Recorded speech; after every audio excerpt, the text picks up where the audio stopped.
Hello and welcome once again to the Alexandra Wenman show. I'm absolutely delighted to introduce you to Kelly Gates.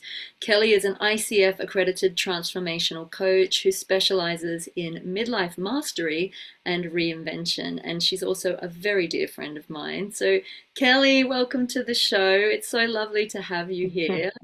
Can you start by telling us a little bit about your journey? What got you into transformational coaching in the first place? Thank you, Al, and thank you for having me. I am very excited to be here as well.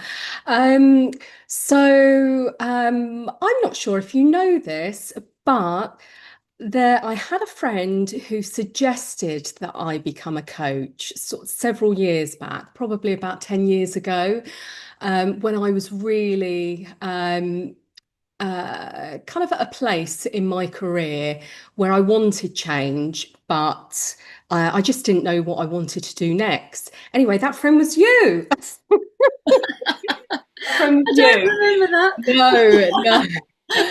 No, no. So I've always been interested in kind of psychology and way that the mind works, that type of thing. I knew that I didn't want to become a therapist or a counselor and sort of talk about people's problems and kind of help them get through that. What I was really interested in was looking forward, helping people to get from A to B, much quicker than if they did it themselves. So I hadn't really heard much about coaching until you mentioned it to me about 10 years or so ago. And so at the time, I researched courses and I signed up to do a diploma with the Coaching Academy. Now, the Coaching Academy is quite a well-known coaching organisation, a training company. It might even be, I mean, don't quote me on this, but it might be the biggest in Europe. It's very well known, put it that way. Anyway, so I signed up to do a coaching diploma, and round about the same time, I had an opportunity to have a career change in the company that I was working in. And so, although I signed up for this diploma, life happened. I went on a big learning curve with the new career that I had recently moved into. And so coaching ended up taking a little bit of a back seat. And then years later, I picked the diploma up again, run with it, and ended up doing another certification. And and now I coach full time. I coach full time after I was made redundant a couple of years back. But anyway, that's another story. That's how I got into it anyway. So, like many of us, you followed the call, didn't you? That you went through your own personal transformation and transition, while you Yes. help others to kind of cross that bridge. So, Yeah. what kind of clients do you work with? So, obviously, you work with midlife mastery. Is it all women that you work with, or predominantly women? So it's not all women, but you're right in saying that it is predominantly women. So I work with women who are 40 plus, who feel overwhelmed, um, uh, perhaps burnt out. They've got to a stage in their life where they've put everyone else's needs first. And they've got to that point where they're like, well, what about me? And what's next for me? So it could be that they've already gone through major life transitions, or it could be, as I say, they've got to a place where they feel a bit stuck or they feel burnt out and they know that something needs to change. They just don't know what. So, yeah, it's predominantly women that I work with. So how do you, because coaching obviously it is about kind of looking forward and making positive changes in your life, and I know Mm, that you pull the answers out of them themselves, don't you? yeah. Um, how do you help people find a balance between self-nurturing, making sure their needs are met, and making those necessary steps to change their lives? Because it's such a balancing act, isn't it? It is. Yes, it is. So I mean, with coaching, yeah, with coaching, if somebody has come to me and say, for example, they feel burnt out, they've obviously already got a lot on their plate already. And so the chances are one of the things that we will work through, if not the main thing that we will work through, is how they can manage their time a bit better. Now, I think I speak for a lot of women when I say that, you know, we're not always the best at boundary setting. And so quite often with burnout, it's because it's been an accumulation of things, and boundary setting is one of them. So what we would look at is, what in their life can they let go of to give them the extra time to focus on what it is that they really want.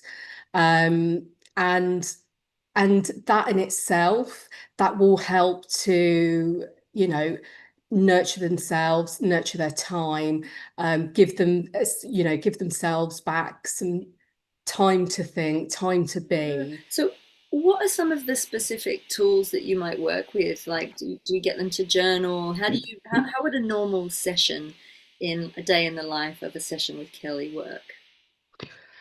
So so I coach around, it's called the Grow model, which is a really well-known coaching model. And the G stands for goal, the R stands for reality, the O stands for options, and the W stands for way forward. So with the Grow model, it is a solution-focused model. Somebody has a goal, or somebody wants to create a goal. You help them break it down into bite-sized pieces and get from A to B a lot quicker than if they try to do it by themselves. Now, that could also include some journaling as part of their actions that they create. So with coaching, I would never tell somebody what to do. Coaching is a totally empowering process in that, unlike mentoring or consulting, the client themselves is actually looked at as that they're looked at as the expert. So when I say it's an empowering process, I would ask questions and I bring the answers out in them. And during that process as well, I will raise awareness within them that they may not necessarily have even considered before. And that could be around things like limiting beliefs. It could be things that they've done to sabotage progress, that they hadn't been made, that they weren't aware of themselves. Or perhaps they are aware of where they're sabotaging themselves, but they don't know why they're doing those things. So yeah, so that's the process. I because I am a transformational coach, my work goes a bit deeper. Well, it goes a lot deeper actually than just solution focused coaching. So that's the basis of my coaching. But I also go much deeper with limiting beliefs and why people act the way that they do, and what would their most empowered self look like. So so some of the tools that I could then introduce there, it could be journaling, but it could be, so for example, the wheel of life. If somebody didn't know what, they knew that something wanted to change, but they actually don't know what they want, they just know they want change, then the wheel of life would be a tool. Reflective exercises, they're tools that I would also use. I also do energy as work as well. So if we can locate a feeling within them and get somebody and get them to imagine what that feeling looked like, whereabouts it is, and then imagine it getting smaller. Ask them what that feeling wants to tell them, and then replace it with another feeling. I do visualization work as well, and inner child work as well. So it's not just, as I say, the solution focused coaching it's my core. It's a very well known framework that's used, but because I'm a transformational coach, I do much more than that. Yeah, and you've got a background in healing as well, don't you? I think you've done the angelic Reiki, which I you did with have. me, and then what are some of the other things you've done? You've done a couple of other techniques, I think. Um, so I so I trained in, as I say, I did my coaching diploma. I also did a certification in holistic and wellness coaching. And I also did another certification in transformational coaching. So with those certifications, as well as the diploma was very much based around learning a core framework, a solution focused framework, and it was very much about uh, performance coaching. So as I say, somebody's got a goal, you help them break it down. It's very kind of goal solution focused. Whereas the other types of certifications that I did were not just about the doing, the goal setting. They were much more about the being. So, who are you currently being? And who do you want to be? And how can we reimagine that? How can we connect you with your core values to make a much happier you, to live a life that actually connects to those values, to make you aware of what your core values are. I mean, so if you ask somebody what their core values are, they may say, well, I don't know, family. But it could be that they had one of their core values is freedom as well. Um, and perhaps they don't have much freedom in their life. And that this is a big part of the reason why they're unhappy and they feel unfulfilled. So yeah, so the other certifications that I did were very much based around getting somebody to a place of, so they were very much about identity coaching, and getting somebody to a place of um, feeling like they're ready to set goals. They've stepped into that version of themselves. They've relinquished what no longer serves them. They've become aware of what no longer serves them. They've become aware of their values and what their life would look like if they felt fulfilled, if they felt like they were living according to their values. Um, and it's about, and it's about reclaiming, that essence of who you really are, which is part of the connecting to your values work as well. Mm. So, yeah, so got learned lots of tools, techniques.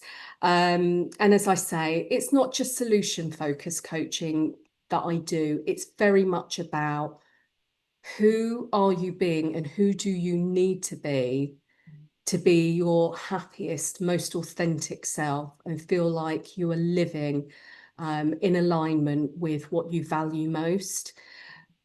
And then we can look at goal setting.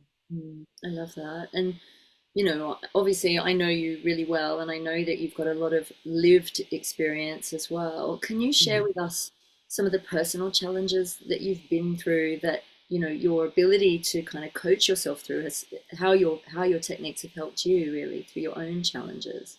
Sure. So I think, as I said at the beginning, I my interest in coaching started around 10 years ago. That's when I signed up to do my diploma. And I ran with it for a bit, had a change of career, dropped it to focus on that change of career, and then picked it up, dropped it, picked it up again over the years. And then what happened a couple of years ago? So a couple of years ago, I was I was in a relationship, quite a serious relationship, um, and we were trying for a baby, and so I thought I had my life planned out. I thought that, my future looked like having my own family.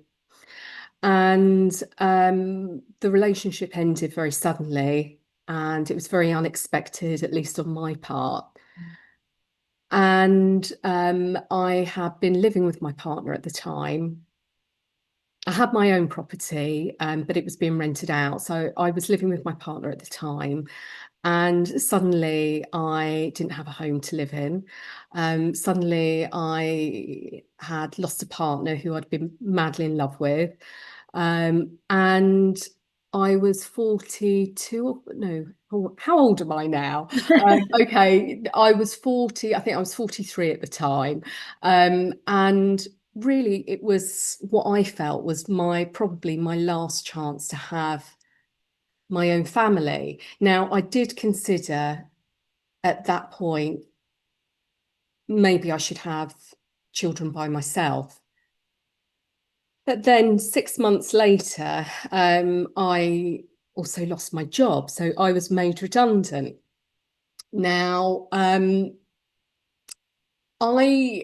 I had got to a place in my career where I was ready for change anyway. And because I was trying for a baby, it, you know, the coaching had really taken a back seat. I thought, okay, well, have my own family, and then perhaps that could be something that I could pick up again, because that's what I'm really interested in. My ladder in my last career. So I used to work as an account manager in broadcasting, but the least sexy side, it was in transmission. So yeah, so working with major clients on probably their largest contracts. So it was really involved, and there were definitely aspects of the roles that I enjoyed, but I always felt like my ladder was against the wrong building.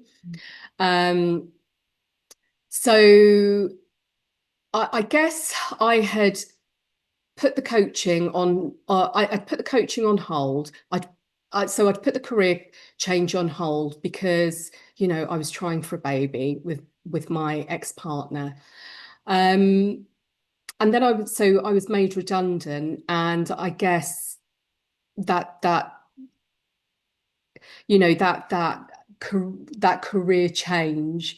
um I I think that sometimes life is, if you're not making the changes that you should be making, if you're Very not doable, listening, doesn't if you're not listening to that, to that voice that's telling you you're not happy here, you're not comfortable, you know that you're made for bigger things. If you don't listen to it, you know, that voice will just keep getting louder and louder and louder. And in the end, I truly believe that in the end, you're put into such a difficult situation that change will happen for you, whether you like it or not. And so, yes, I was ready to be made redundant, but probably not in that moment. I just had some major changes, happen, and I I felt like I had lost my sense of identity.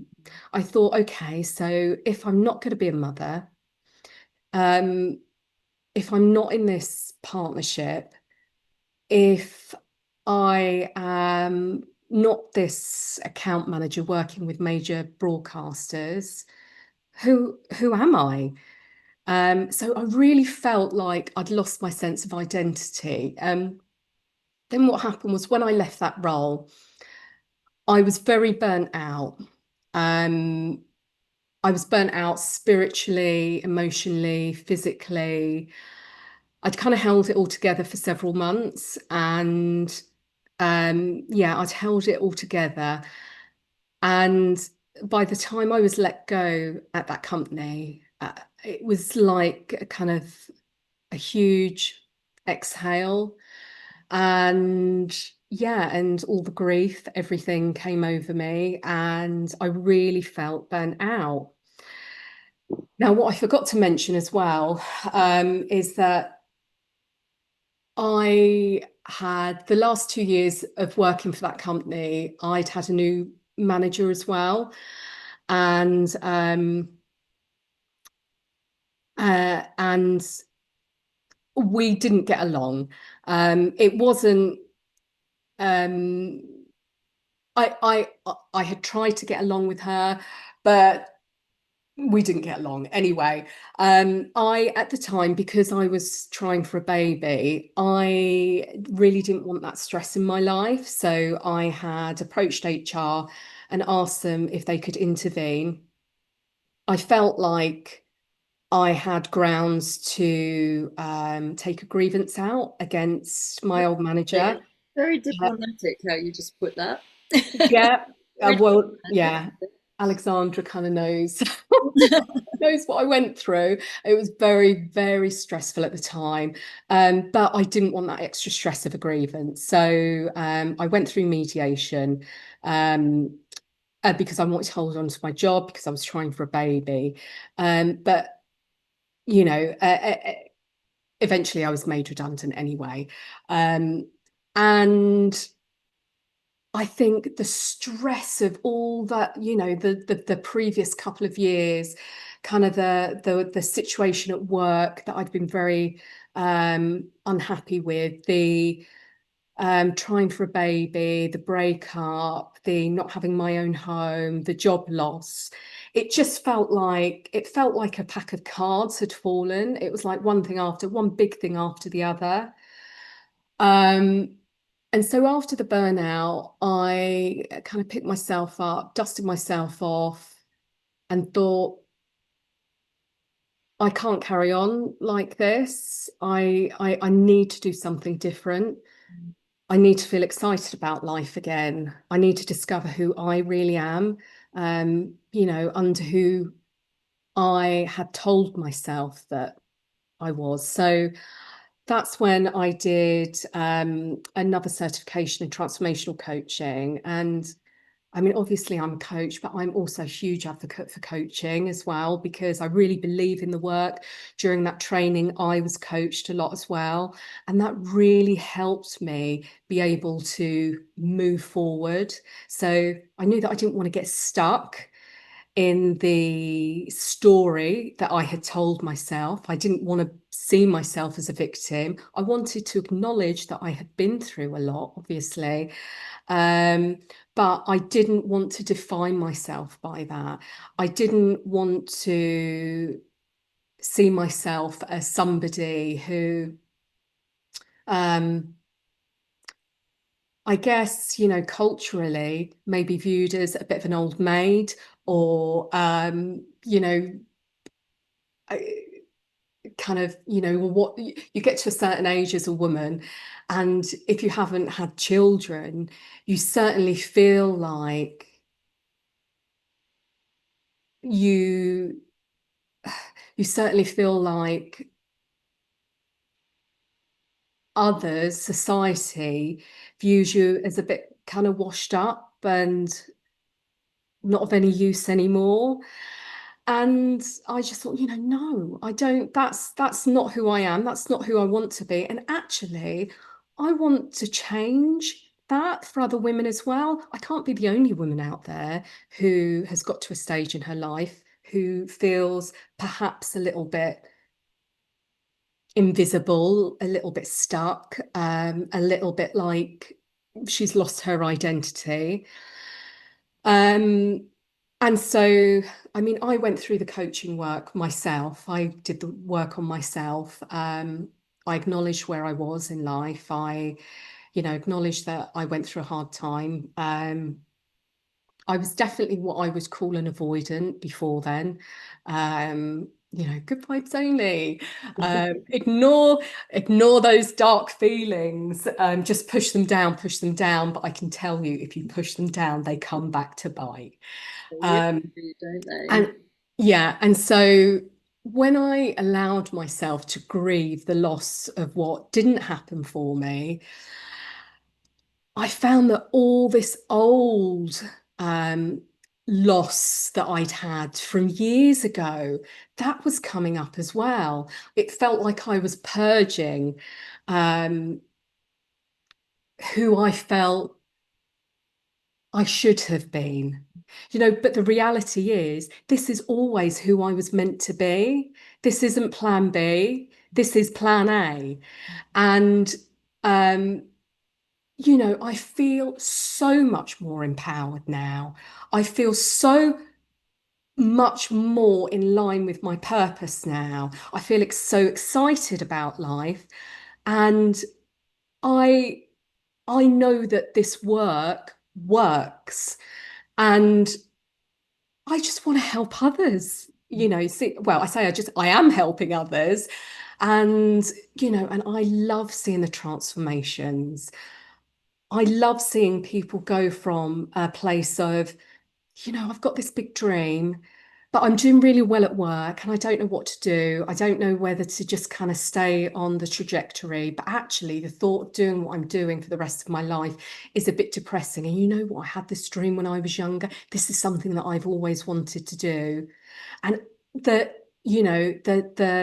spark that comes out in them when they actually decide to take steps towards the dreams that they had buried.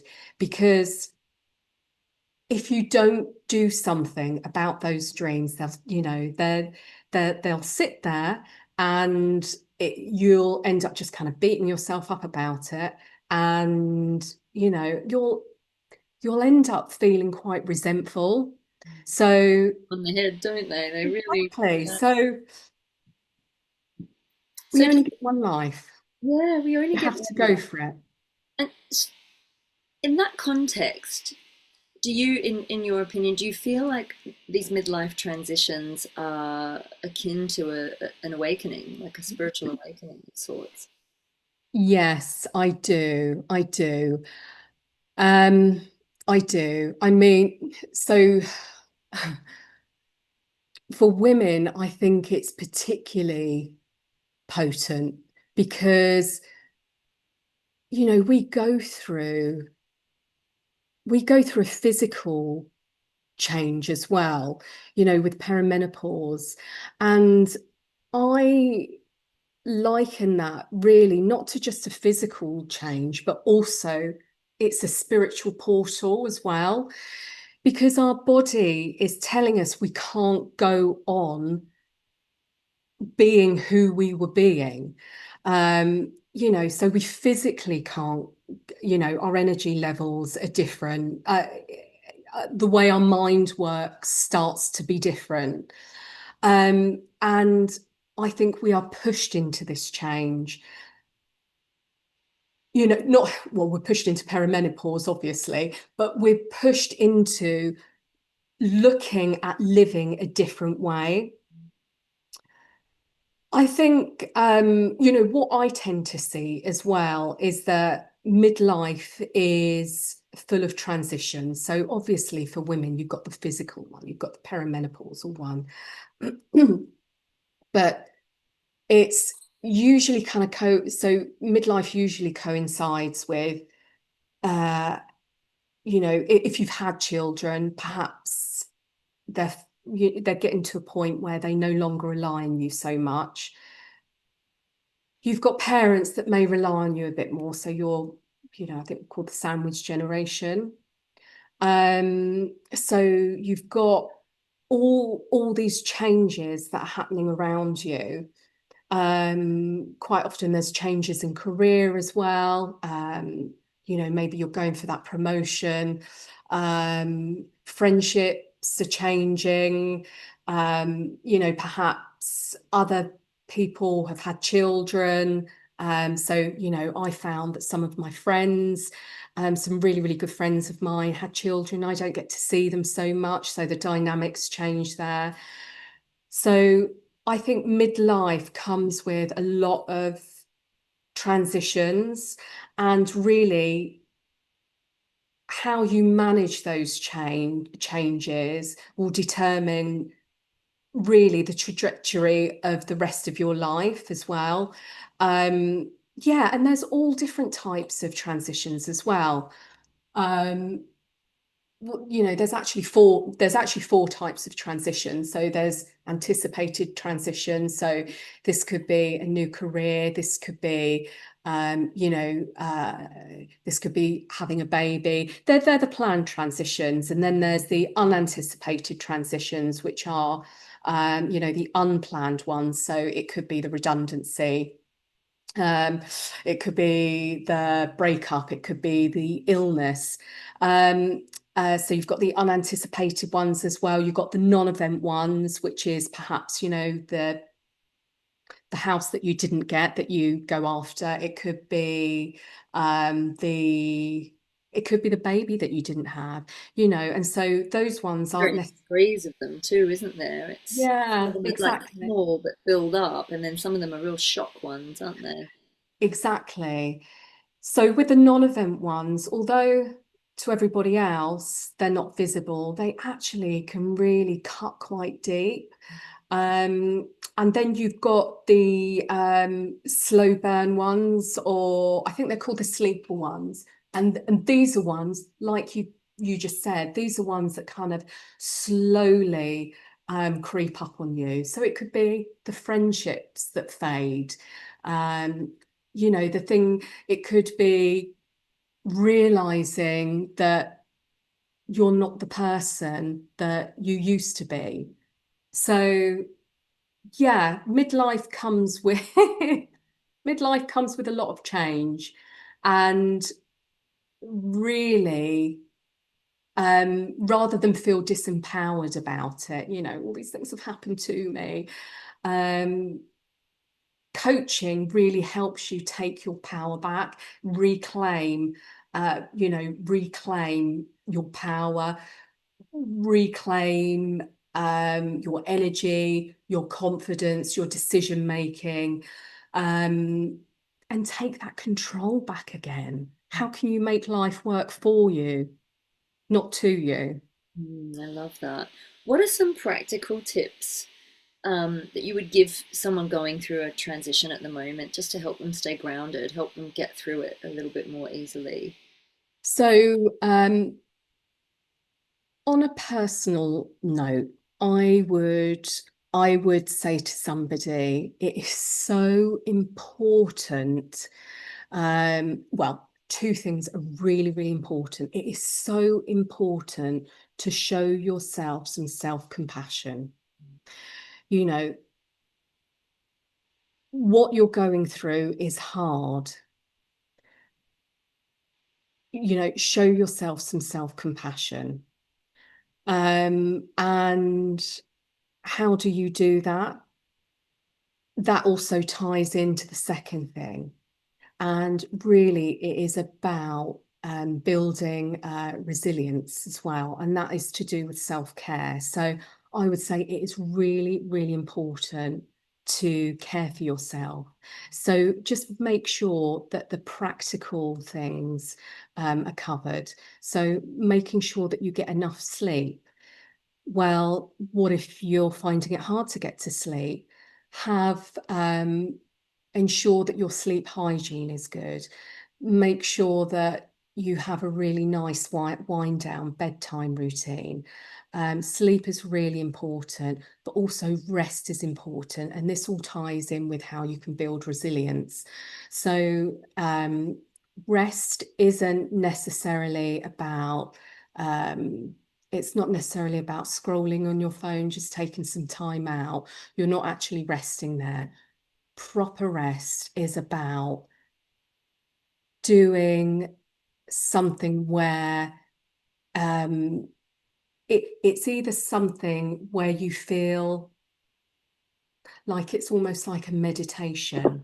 And that could be something like painting or drawing or colouring in or doing a puzzle. Um, it could be meditating. It could be reading. It's where you get lost in the moment. Um, you really need rest. You really need to look after yourself. What I found particularly helpful um, is, and you hear it quite a lot, movement is really important. So kind of getting out every day, getting out, getting sunlight, getting vitamin D, going for a walk. Now, this is what I found quite meditating. I would go for a walk. I wouldn't plug any earphones in. Um, I would just be in nature um, and go on a mindful walk. So I would, ensure that I was taking notice of smells, um, flowers, plants, um, and go on a lovely nature walk. So not just kind of stomping local pavements.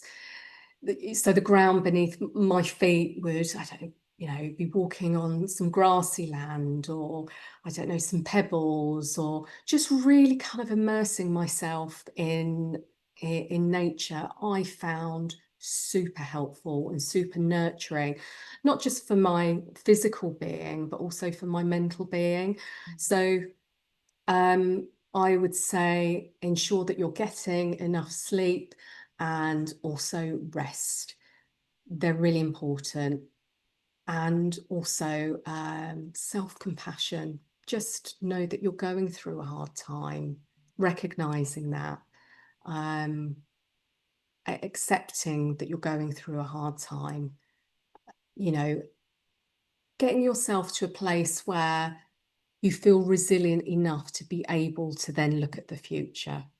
I love that. Really love that. How do you feel the narrative around midlife is changing in this day and age, especially around women and women's midlife? Yeah. So I don't know. I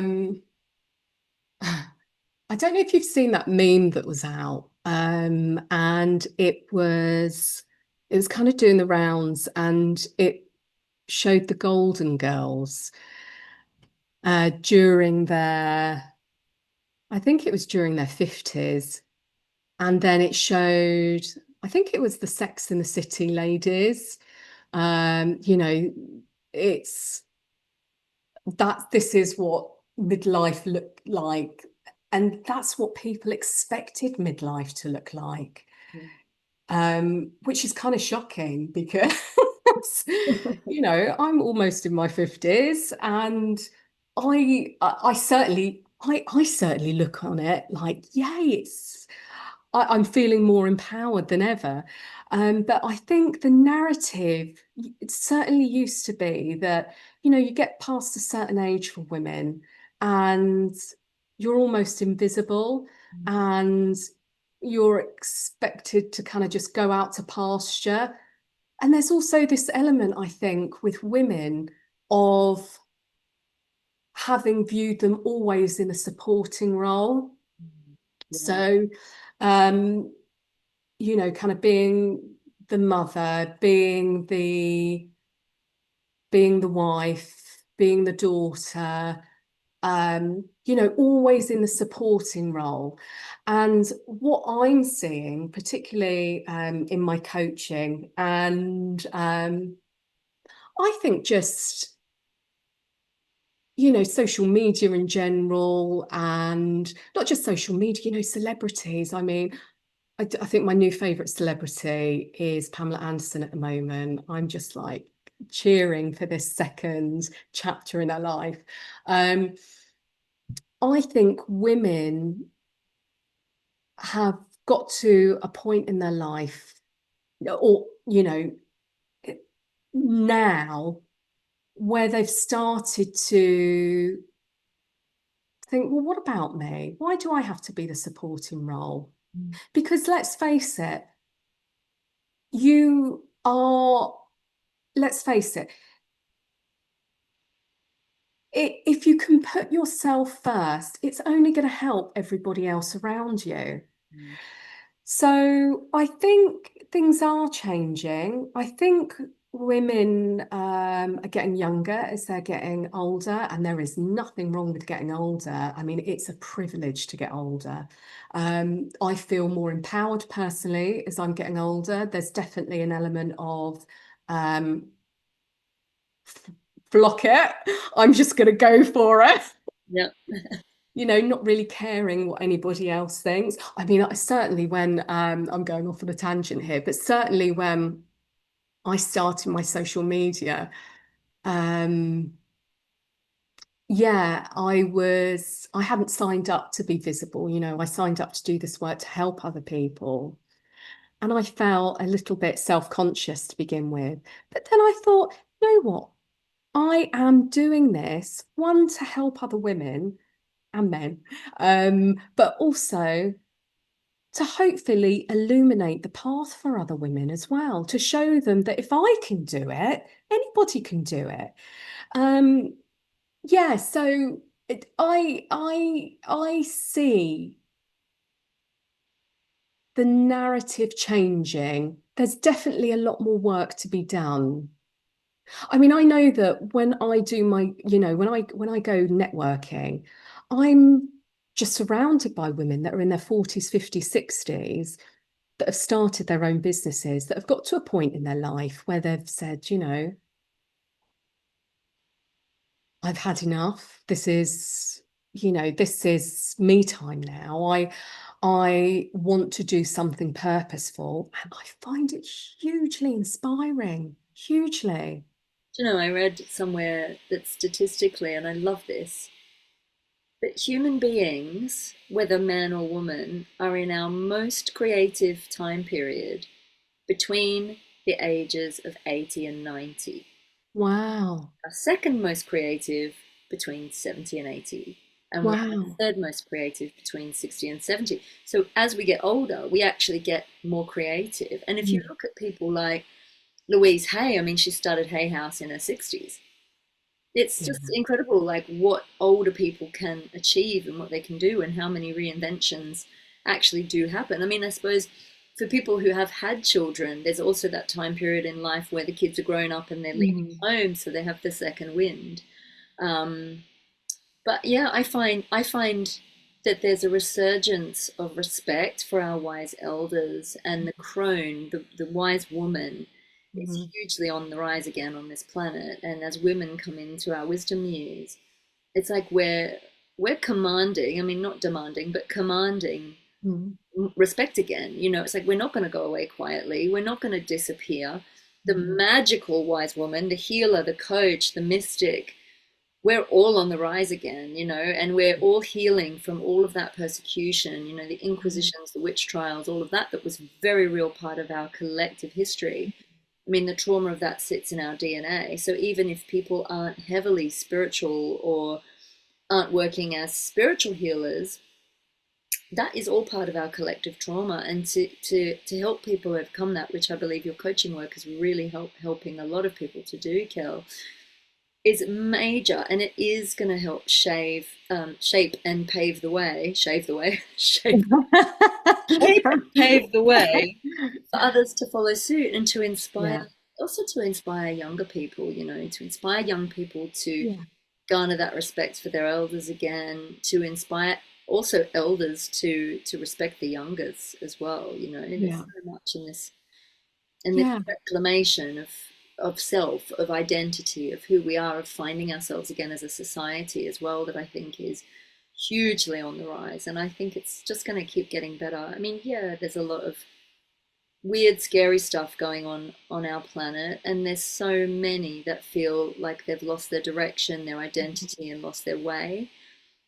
But it's so tantamount to this kind of collective awakening, and people then going, actually, like you said, life is for living. Who or Mhm. what do I want to be? What legacy do I want to leave before I leave this planet? And I think there's a big, Mhm. inspiring sweep of change going on. And And you are such an inspiration because you've followed that calling, you know, followed your soul, and you're doing what you love, and you're making it work, which is absolutely amazing, amazing, so inspiring. Amazing to see, you know, because I know personally as your friend what you've been through, and to Mm, see you let yourself come apart, mm, you actually let yourself go there, which is a brave thing. And this is what mm, I would say to people going through it. We call it, in spiritual terms, a dark night of the soul. But having been through several of these myself, it does shape you. It's part of your evolution. And I think there's two parts to it, isn't there? There's the surrendering to it, which is really necessary, because if you try and fight it, it just makes it harder. But when you yeah, surrender to it, eventually you do then get to a point where you're ready to have a turning point. And that's when you're able to sort of pick yourself up by the bootstraps and get mm, going again. But mm. it's like, don't try and force yourself out of the evolution, because the evolution is going to take you, and if you can fight Yeah, with it, it will really bring you it's the alchemy, isn't it? You glean the gold from it. yeah, absolutely. Yeah. Yeah. Yeah, I mean, I, I, I would have described myself, prior to my 40s as a bit of an avoidant person. I think I mentioned that earlier. Do anything to avoid pain. I instinctively knew when I went through those major changes, a few years back, that I had to go through it. I couldn't bypass it. I mean, I would have said that I had prior to, a few years back, a switch inside me that I was able to switch on. I think um, I was a dismissive avoidant. I'm no longer a dismissive avoidant. I'm no longer a dismissive avoidant, but I have done so much work on myself that I do recognize, um, those angsty feelings that come up and my triggers. Um, so I knew that it would be easy for me to press that switch and just bypass that pain. But I had also recognized and seen that where I had done that in the past, it had stopped me from moving forward and really evolving. And I didn't want to do that anymore. And so, yeah, I mean, I definitely had a dark night of the soul. Um, but I knew that I had to go through it to, as you say, be able to glean, um, anything good from it. And as painful as it was, I am glad that I went through it because I experienced a range of emotions that I had never experienced before. And I think because I experienced them, accepted them, really felt them, and moved through it, I think it has made me a more compassionate person. I would say that I was already compassionate, Mm. but I understand now from a very personal level what it's like to go through a dark night of the soul. So I don't just talk about it now. Mm. I really understand how that feels. Mm. Um, That's what yeah, makes people, that's what makes the best healers the best coaches. yeah. You know, it's so funny how I always believe that, however hard, we're never really given what we can't handle. And there have Mm, been times where I've really, really questioned that, you know, and gone, universe, I'm really not handling mm, this, like, really not. But I think about the people that have come into my own life, yourself included, and I think about the networks and the help that is at hand, that has been at hand when you're in your darkest hour and you need that support, where it comes in. And I always trust the universe and always remember times when, either I was, I always say, put me where you need me. Just put me where you need me. And I always think about the times when I have had no idea why I have to be somewhere or do something, but I've ended up being there for someone going through something, and vice versa, where people have Mhm. come into my life out of the blue. And when we trust that, when we really trust that the universe is never going to steer us wrong, that if we step off our path, something will happen Mhm. to guide us back onto it, which I feel is kind of probably what happened to you with the work and the redundancy. It's like you hung in there, put the coaching on the back burner, and then the Yeah. universe went, nope, here's your rug moment, pulled the rug out from under you Yeah. and went, push, and this is what you're going to be doing now. And the same happened to me in my journalism career. But one of those beautiful moments, and I have to share this because I want people to know how you and I met, because it was very it's magical. And I think, guys watching, this is Kelly is so much more magical than you'll ever know. She calls herself a coach, but she's so much more. But we were mutual friends with an Aussie friend of ours, our friend Huggy. Hi, Huggy. Um, and another friend of Kelly was in town, a lady called Petra. And Huggy had invited me and another friend to come and meet everyone for drinks one night. And we're going back. I mean, God, we must be talking 15 years ago at least now. Yeah. It's a long Yeah. time ago. And I'd been out for lunch with a friend, and we walked in, and something I know is obviously angels, but they took over and they pushed me right up to Kelly. And I'd never met her before, and she must have thought I was a complete Fruit Loop. I mean, these were not my spiritual friends, these were my normal friends. But I walked straight up to Kelly and I went, you need to know the angels are all around you. They want you to know your guardian angel is real. The angels are here for you, blah, blah, blah. And I was like, I don't even know why I'm telling you this. And Yeah. then I think you turned around and went, and the look on your face was like, Yeah. and here's the confirmation, right? Because you'd been Yeah. asking, hadn't you? Yeah. So, yeah, it was super weird. Super, super weird for me. Not weird for Al. It was weird for me. So It I still blows my mind, though. I've Yeah, had I lots of know. experiences. Yeah. Fun, So I've been having a fun. conversation with a friend. I think it was either that day or the day before. And we were talking about angels. And he's quite spiritual. And I've always been, I would say, I would describe myself as a logical mystic. Yeah. And we've been talking about angels, and I said, "Oh, I don't know. Do you think we've got guardian angels? What do you think? Do you think we've got a team around us? What do you?"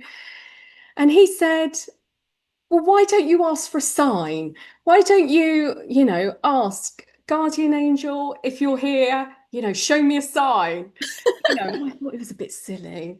I was like, "Oh, okay. Guardian angel, if you're here, show me a sign."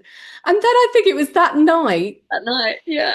And I'm like, I need to go up to this girl and tell her the angels are real. She got loads of angels around her. Her guardian angel has heard her.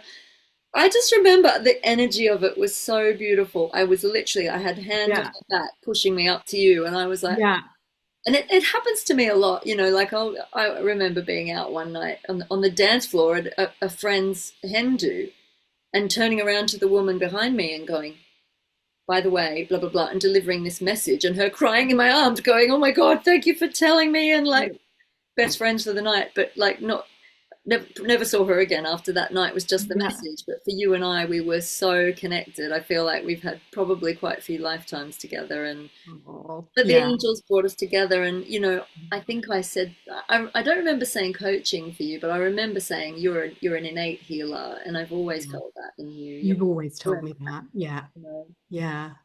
But yeah, it blew my mind. You couldn't really call that coincidence. It was just surreal. Yeah. Yeah. So ours the real deal. But It's the real that's when deal. you know you're on the right track, Yeah. you're on the right path. And I think Yeah. if you are feeling lost, like so many of Mm. us are, even the healer, even we go through, periods of being lost. I've been doing this work for so many years now, and in recent years, I had a couple of years where I completely lost my direction. And the Mm. same thing, like not becoming a mother, was a huge thing. And it was, well, that whole trajectory is gone now. Who am I in the midst of all of this? And I think those of us who haven't had the opportunity to have children, we're mothers to many, and we have a different purpose. It's not better or worse, it's not lesser or more than, it's just different. And, Absolutely.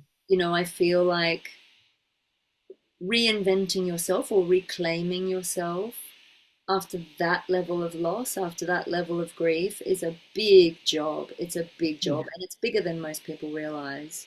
Yeah. To hold yourself in that transformation, in the grieving of not getting to be a mother, when it's so, we're so societally conditioned to expect to become mothers as women. It's just expected of us. And I mean, we've got other friends, haven't we, that Mm. never wanted to be mothers, and Mm. they made that choice and they're happy with it. But I think for those of us who did want it and haven't had the opportunity to hold our babies in our arms, it's pretty heavy going. And Yeah. but I do think that the universe has different, bigger plans for us. And for Mm. those watching that have been through a similar journey, there is help available. We when we go through something like that, you do become the embodied portal to help guide others through it. And every journey is different. Every Yeah. journey is very, very different.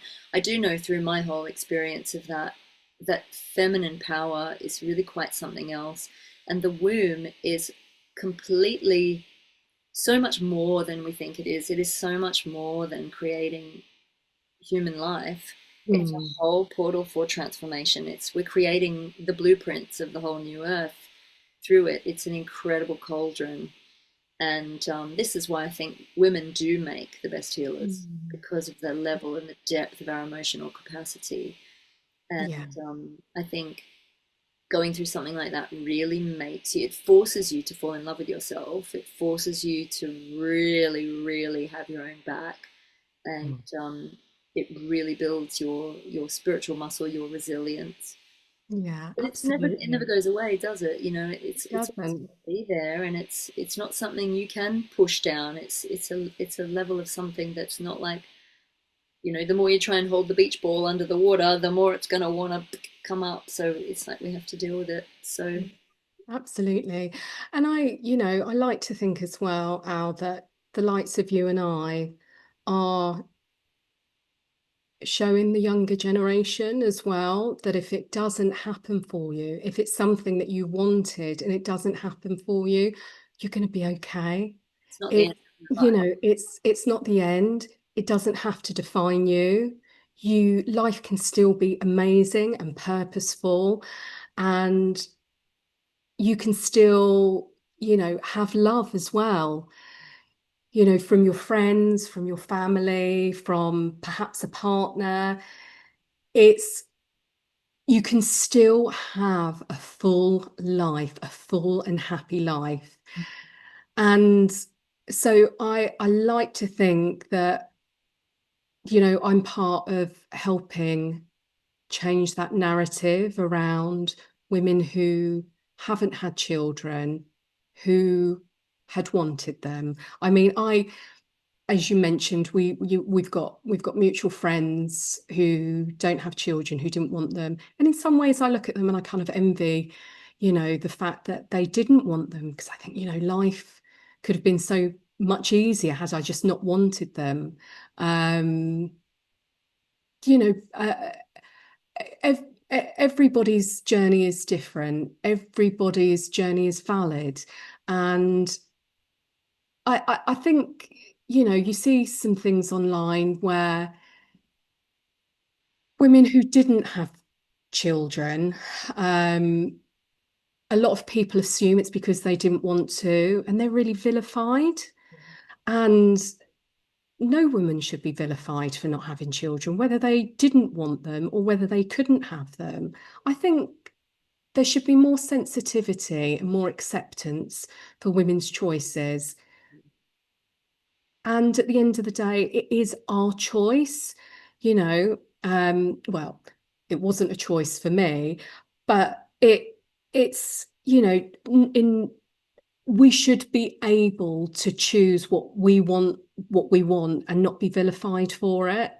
Um, yeah, I just hope that I am part of the narrative, part of helping to change that narrative for the younger generation as well. I don't want them, I don't want women who don't end up having children that wanted them think that their life is over. I want to be able to show them that you can still have a great life.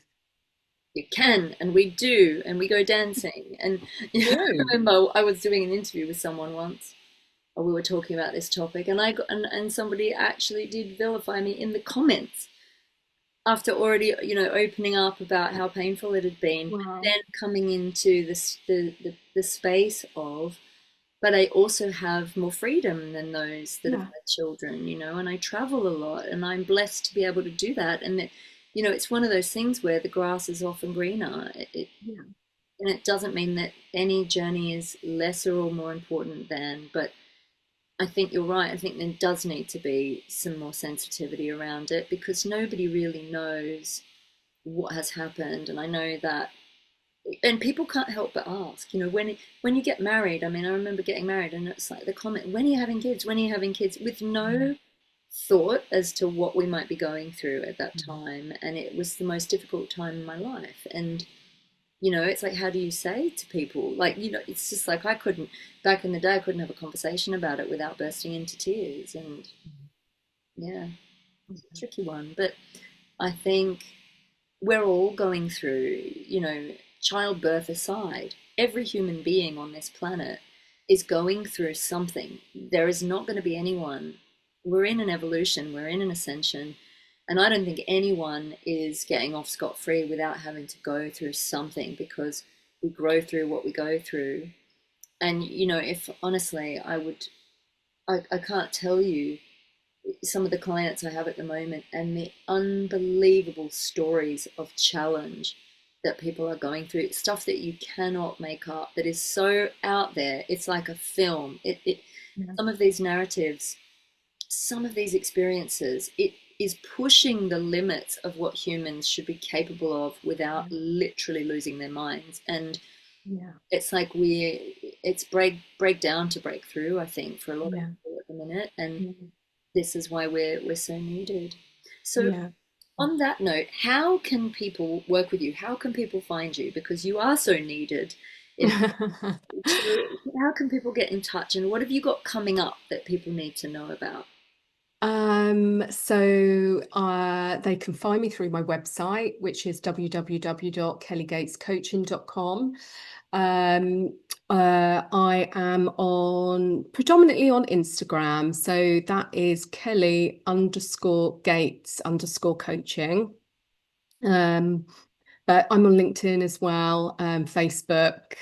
Um, just started on TikTok, but yeah, I'm mainly on Instagram. So in terms of working with me, I mainly work one-to-one with people. So I have a 3 and a 6 month um, one-to-one coaching program. So it's online.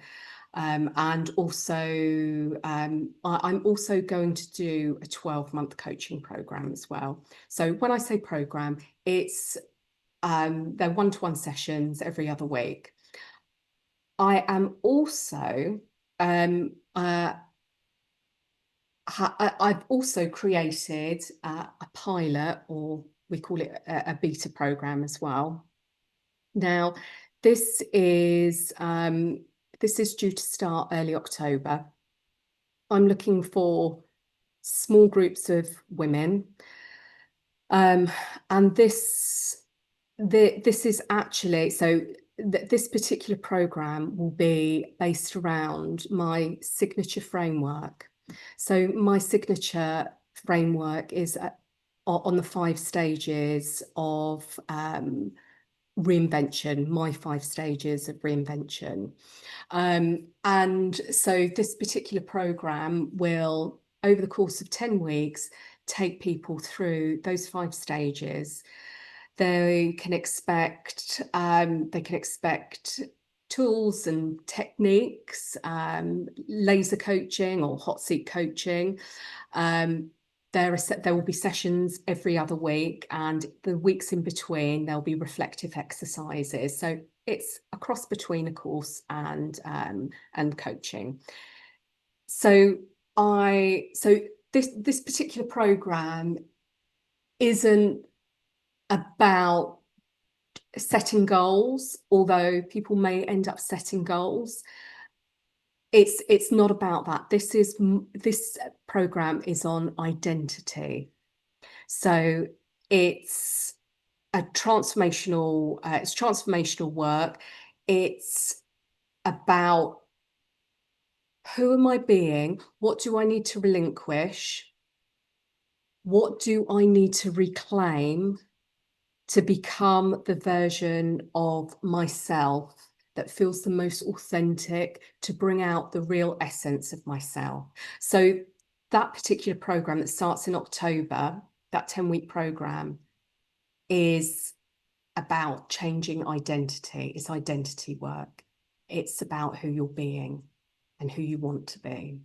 So because it's a pilot, I it's I what I'm asking for. So it's a significantly reduced rate. So it's £300, and in return, what I'm asking for is testimonials and feedback on what I can tweak, what I can make better, so that when I launch it, the program at the beginning of next year, I've had the feedback that where I can make it, I don't know, make it longer, make it shorter, tweak it, what they enjoyed, what they didn't enjoy so much. But when I launch it at the beginning of next year, it will be more than £300. So what I would say is, if it sounds like something that you're interested in, I would jump at it. I've already got a couple of people that are interested, and I've only just started talking about it. So That's an amazing rate, Kel. And how long is it running for? So it's 10 weeks. It starts at the beginning of October.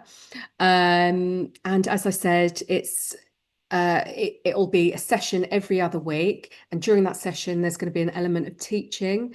And there's also going to be an element of hot seat coaching. So I'll be working with a small group. So I'll probably work with a few small groups, but don't expect there to be more than 3 people in your particular group. That's amazing. That's really hands-on for a group work as well, isn't it? Yeah, really hands-on. So I want people to get the most out of it. And then the weeks in between, there'll be reflective exercises that I'll send to people. So they'll be working between those weeks as well. So yeah, it's really exciting, really exciting. Amazing. And what a beautiful special deal to offer as well. And so people can get, and then I guess from that people can get a real idea of how you work, and if they want to continue one-on-one they can, or go into more groups in future or Absolutely. whatever. Yeah. Amazing. Yeah. Bless you, honey. Well, listen, this has been such an amazing deep dive chat, and I'm so happy. I've been badgering her to get her on my show for ages. So I'm so happy I finally got you on here. Have you got any parting words for our viewers? Um, yeah, so what I would say is, don't measure your success by other people's. I think the real measure of success is joy. Do you feel joyful? Do you wake up? Do you feel joyful? Do you feel like you have purpose? So my parting words are, joy is the real measure of success. I love that. And that's how your soul knows you're right on the right track, isn't it? Follow the flow, follow the feeling. Beautiful. Kelly Gates, it has been such a pleasure. Thank you so, so much for joining me, honey. Oh, thank you for having me. I love you and I love what you're doing and I really, really rate your work. And just to let everyone know, I have had coaching sessions with Kel and she is the bee's knees. She really does know her stuff and she very much walks her talk. So I Oh, thank highly recommend. That's my testimonial. you. Thank you, Um, Mel. but for those of you watching, I hope that you are all looking after yourselves and being kind to yourselves and know that there's always help out there. And as I said, I will put all the details for how you can get in touch with Kelly and book onto her coaching sessions or her beta program below this video. Please like, share, comment. If there's anyone you feel this video could help, please do pass it along. We're in the business of empowering others and just spreading the love and the joy. So thank you for watching, and I'll see you next time.